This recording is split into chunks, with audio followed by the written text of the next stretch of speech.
Assalamualaikum warahmatullahi wabarakatuh. Perkenalkan, nama saya Dia Permata Surya dengan NIM 2300286. Baiklah, pada kesempatan kali ini saya akan menjelaskan mengenai bisnis plan usaha saya, yaitu usaha kerajinan batok kelapa yang usahanya berjudul yang bernama Effordy Souvenir Kerajinan Batok Kelapa. Nah, di sini saya akan menjelaskan mengenai ringkasan eksekutif usaha dari usaha saya. Yang pertama yaitu latar belakang. Latar belakang dari usaha saya yaitu karena di Indonesia terdapat pohon kelapa yang sangat banyak dan subur, terutama di tepi pantai. Di setiap bagian pohon kelapa dapat dimanfaatkan, termasuk pada batoknya. Batok kelapa dapat diolah menjadi berbagai produk yang bernilai jual, seperti mangkok, gantungan kunci, asbak, dan lain-lain. Nah, yang kedua untuk produk, kelompok saya berencana untuk memproduksi kerajinan batok kelapa berupa mangkuk dan gantungan kunci. Produk ini dipilih karena selain ramah lingkungan, juga memiliki daya tahan yang lama. Untuk pasar sasaran kelompok saya dalam usaha ini adalah masyarakat sekitar, kolektor barang antik, pemilik restoran yang bertema artistik atau tradisional, dan wisatawan asing.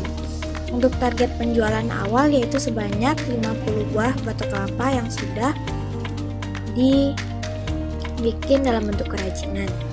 Untuk strategi pemasaran yang akan digunakan yaitu dengan cara menawarkan produk ke kafe-kafe, promosi di media sosial, dan berjualan online. Untuk tim, pada usaha ini kelompok saya memiliki 4 orang, yaitu terdiri dari owner, admin, tim manajemen, tim produksi, dan tim marketing. Untuk keuangan, modal usaha berasal dari iuran kelompok. Untuk hasil penjualan akan digunakan untuk membeli bahan baku dan untuk menggaji karyawan lainnya. Jadi kesimpulannya, kerajinan batok kelapa kelompok saya merupakan peluang usaha yang menjanjikan.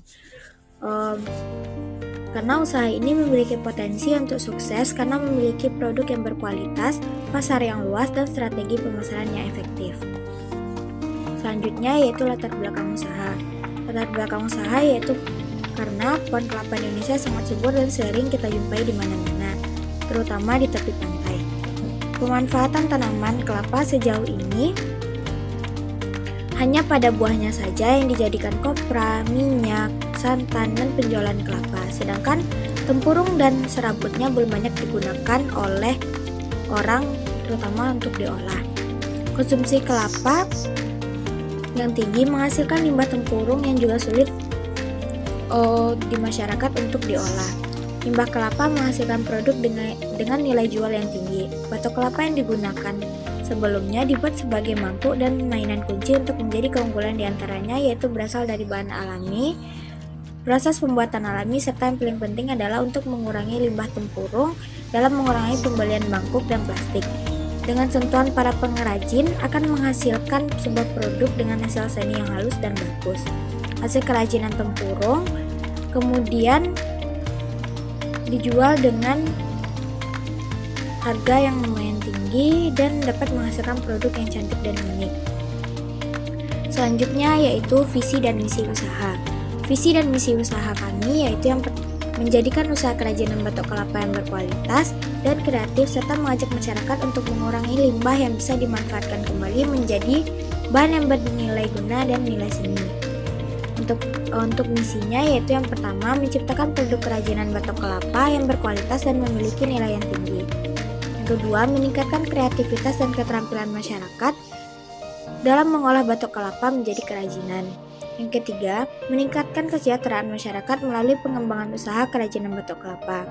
Dan yang keempat, dan yang terakhir yaitu tujuan. Tujuan dari usaha kami adalah memberikan lapangan pekerjaan bagi masyarakat sekitar, meningkatkan perekonomian masyarakat sekitar, dan meningkatkan kesadaran masyarakat akan pentingnya pelestarian lingkungan. Selanjutnya yaitu analisis SWOT.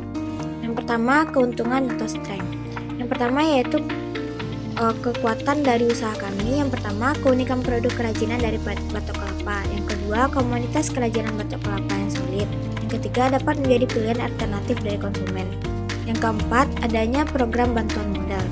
Yang kelima, meningkatkan kesadaran budaya dan minat masyarakat terhadap kerajinan tradisional Indonesia. Yang Yang keenam, bahan baku yang melimpah dan ramah lingkungan yang dapat digunakan untuk menciptakan produk yang unik dan berkelanjutan. Dan yang terakhir, perlibatan masyarakat setempat dalam produksi dapat menjadi kekuatan sosial yang mendukung keberlanjutan dan penerimaan produk di pasar lokal. Selanjutnya yaitu kelemahan. Kelemahan dari usaha ini yang pertama yaitu produk yang membutuhkan waktu dan tenaga. Yang kedua, keterbatasan dalam distribusi dan akses pasar yang lebih luas. Yang ketiga, tantangan dalam proses pengolahan dan memerlukan teknik yang khusus. Selanjutnya yaitu peluang atau opportunities. Ekspor produk kerajinan batok kelapa. Yang pertama yaitu ekspor produk kerajinan batok kelapa. Yang kedua, kolaborasi dengan pengrajin dari negara lain atau mengikuti pameran internasional. Yang ketiga, dengan meningkatkan kesadaran budaya dan minat masyarakat terhadap kerajinan tradisional Indonesia. Yang terakhir yaitu ancaman. Yang pertama, persaingan antara pengrajin yang semakin ketat.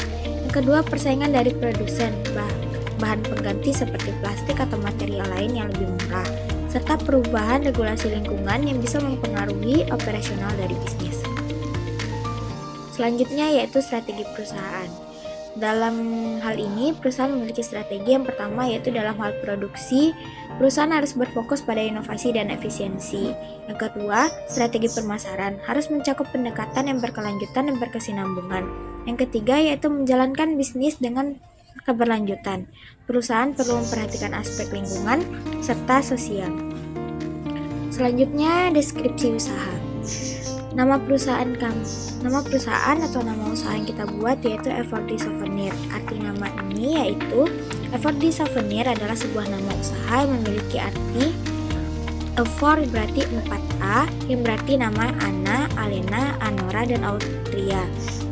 Sedangkan D berarti Dea. Dan kata souvenir berarti jenis usaha, yaitu usaha souvenir kerajinan batok kelapa.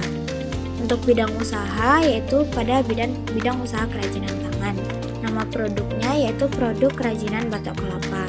Untuk lokasinya yaitu pada Jalan Linggarjati 3 nomor 13.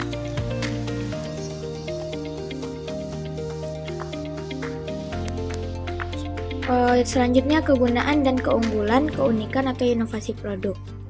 Pertama, kegunaan.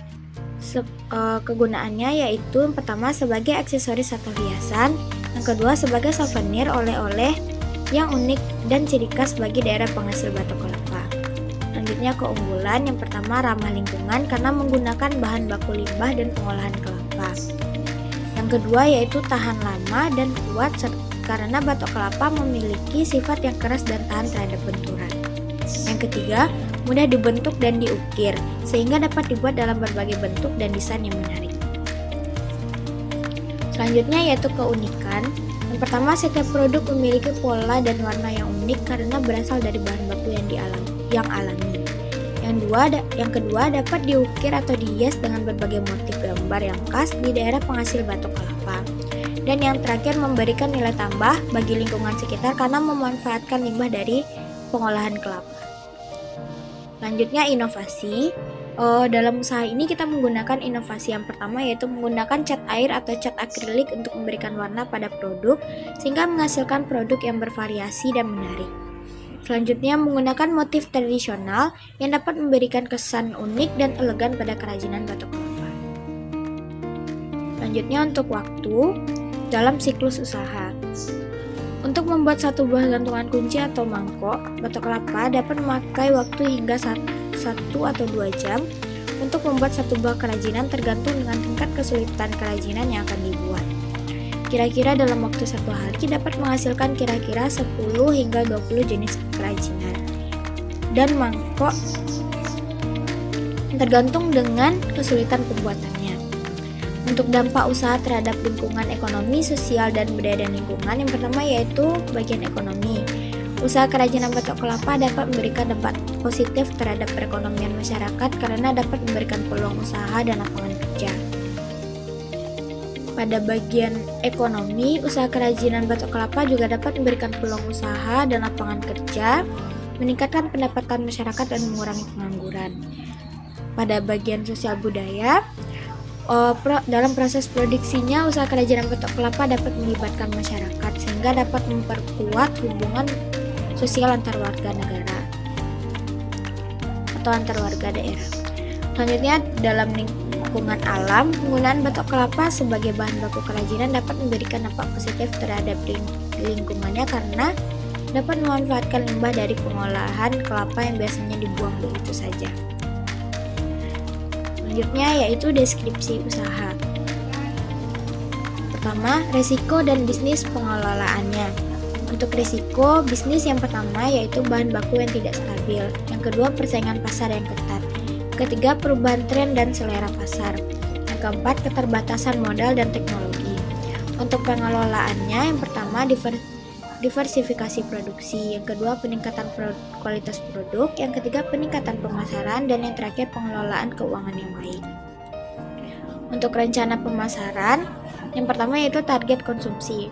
Di sini kita target konsumennya menggunakan target konsumen seperti mahasiswa, staf atau dosen universitas, penunjang dan tamu universitas, pemilik kantin dan pelanggan kantin, dan pelanggan online.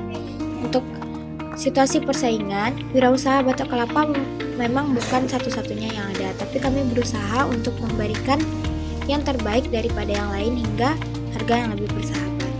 Untuk harga produk, mangkok kelapa kita jual seharga 10.000 dan gantungan kunci kita jual seharga 5.000. Untuk media promosi, kita dengan cara membuat website, brosur, katalog, pameran, bazar, diskon, dan kerjasama dengan toko-toko souvenir.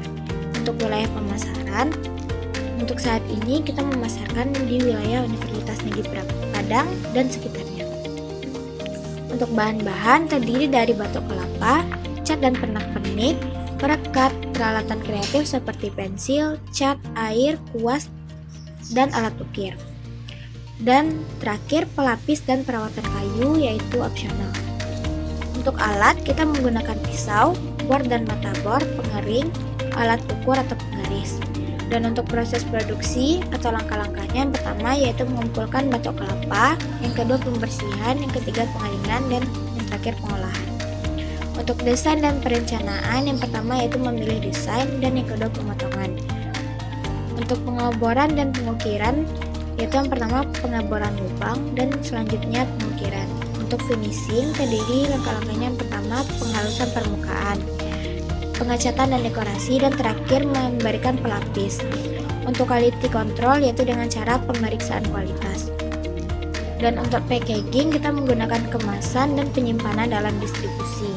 Untuk kapasitas produksi hanya membuat 1 mangkok dari batok kelapa dan 3 gantungan kunci estetik dari batok kelapa. Untuk rencana manajemen, bentuk usaha kita yaitu usaha firma.